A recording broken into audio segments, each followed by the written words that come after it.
Two boats tear through the water in hot pursuit of a narco submarine. "Alta su barco! Alta su barco! Ahora!" screams one of the Coast Guardsmen just before three camouflage-clad members of the elite United States Coast Guard boarding team leap aboard the submersible. Carefully balancing on the wet surface of the sub as waves rush over his feet, a Coast Guardsman pounds on the hatch. One of the drug smugglers opens it, putting his hands up in surrender. You may have seen the gripping footage taken by one of the Coast Guardsmen's helmet cams. On June 18, 2019, in the East Pacific waters off the Colombian and Ecuadorian coasts, the U.S. Coast Guard cutter Monroe captured a 40-foot narco submarine. However, this wasn't a spur-of-the-moment bust or a stroke of good luck for the Coast Guard. This narcotics bust was set into motion about 12 hours earlier. The USCG Monroe, which is deployed out of Alameda, California, is a newer ship, having just been commissioned in 2017. It's just one of the Coast Guard's 8 Legend-class national security cutters.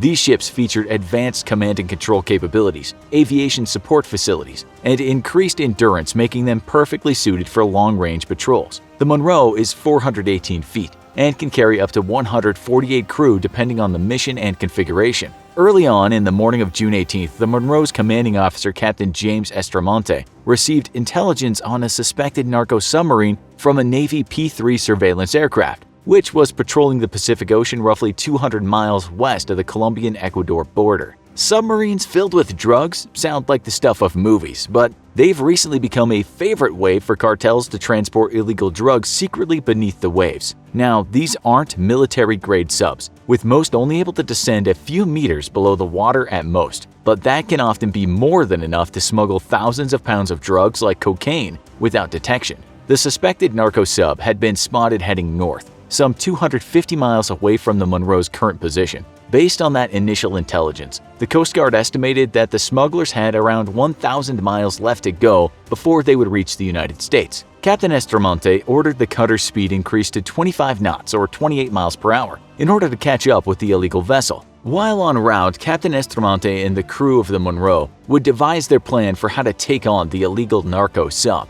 if that was in fact what they were approaching. Some 10 hours later, and about 20 miles from the sub, the crew of the Monroe was close enough to set their plan into motion. Armed with pistols and wearing night vision goggles, 13 members of the elite Coast Guard boarding team launched in 2 small boats, a 26-foot aluminum patrol boat called a Mark IV and a rigid-hull inflatable 35-foot long-range interceptor. Both of these vessels are built for speed, topping out at about 45 knots or 52 miles per hour. Meanwhile, as boarding crews were slicing through the water toward the sub, the Monroe's Helicopter Interdiction Tactical Squadron, aka HITRON, launched a helicopter to provide a sniper overwatch with a .50 caliber rifle, as well as provide visual play-by-play updates of the operation to the captain. The Coast Guard boats quickly pulled up on either side of the sub. A Coast Guardsman yelled for them to stop in Spanish, but the sub continued, the occupants likely unable to hear the command. Then, boarding team members jumped on the back of the sub and banged on the hatch,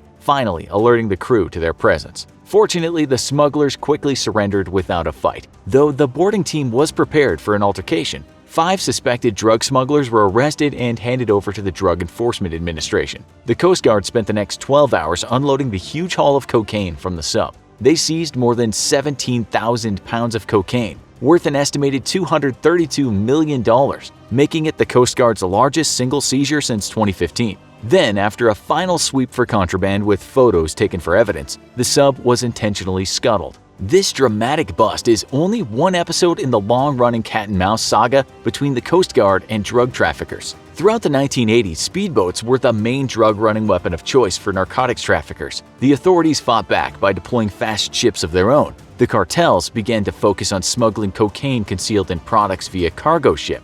In the late 1990s and into the 2000s, the United States, Mexico, and Colombia intensified their war on drugs, resulting in several massive drug busts at various spots. The cartels had to come up with new and creative ways to ensure their illicit products reached their destinations. For a long time, there were rumors of drug traffickers building DIY narco submarines in the jungles of South America and using them to transport drugs before the Coast Guard finally captured one in 1993. The vessel was wood and fiberglass, but could not fully submerge and only traveled at 10 miles per hour. Since then, narco submarines have grown increasingly more sophisticated. Some of the more recently captured vessels are equipped with GPS and are able to mask their heat signature, use lead siding to help mask their infrared signature, and are designed to be extremely difficult for radar, sonar, and infrared systems to detect. Many of the subs can travel at 18 to 22 knots or 20 to 25 miles per hour. Advanced narco subs can cost upwards of $1 million to build, but a single successful drug running trip often allows traffickers to recoup their spending.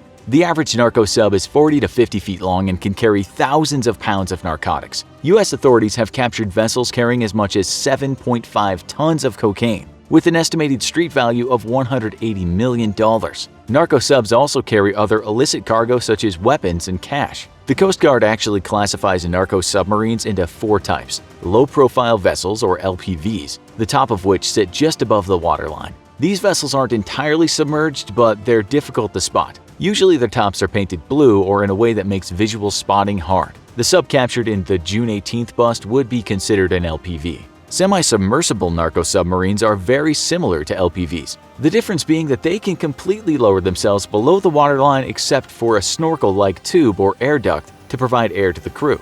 The third type of narco subs are fully submersible vessels. This style of drug smuggling submarines are rare due to the high cost and technical difficulties of building them. The final type of narco subs are torpedoes. These tend to not be technologically advanced and are designed to be dragged by a camouflaged ship. In the event of detection, the tow ship can drop the torpedo, which then activates a homing signal for later retrieval when the coast is clear. Since 2015, there's been an increase in the number of narco subs being built and used. Consumer demand for cocaine is high, business is booming, and coca production in Colombia is soaring. In 2018, cocoa cultivation in Colombia stood at 208,000 hectares. That's 803 square miles of coca farms. Narco subs are especially preferred by Colombian drug cartel members to export cocaine from Colombia to Mexico, which is often then smuggled via land over the border into the U.S. During the summer of 2017, the Coast Guard caught 7 LVPs, seizing around 22,707 pounds of cocaine worth more than $306 million.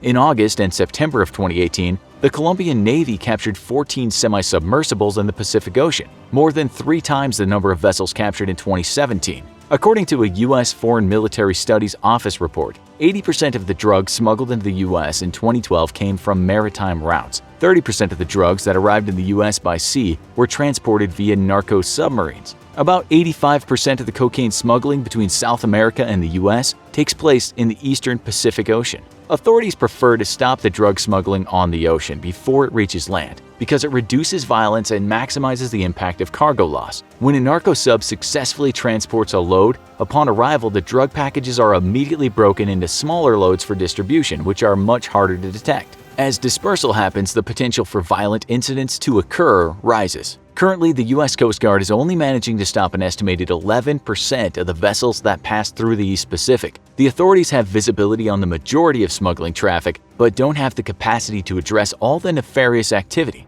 Exacerbating the issue is the fact that the Pacific Ocean is huge, about the same size as the contiguous U.S., and the Coast Guard has a limited number of boats for patrolling. At any given time, 6 to 10 ships are on watch. Furthermore, 70% of the Coast Guard fleet is over 50 years old. Some of the aging boats are slower and require a lot of upkeep to be mission-ready. Even when the Coast Guard does manage to catch a narco sub, they have to move fast. The vessels have built-in valves that allow for purposeful dumping of drug evidence into the ocean and also sinking of the vessels to avoid seizure. The smugglers know that the Coast Guard will not allow them to drown. Originally, per maritime law, smugglers had to be rescued and released without criminal charges, usually back to their country of origin if there was no physical evidence of wrongdoing. In 2008, the U.S. Drug Trafficking Vessel Interdiction Act was enacted to close this legal loophole. It's now easier to prosecute smugglers in narco submarines whether they're caught with illicit product or not. Convicted smugglers are punished with prison terms of up to 20 years in the U.S. The June 18th seizure was one of 14 interdictions that took place during a month-long drug operation in international waters in the East Pacific.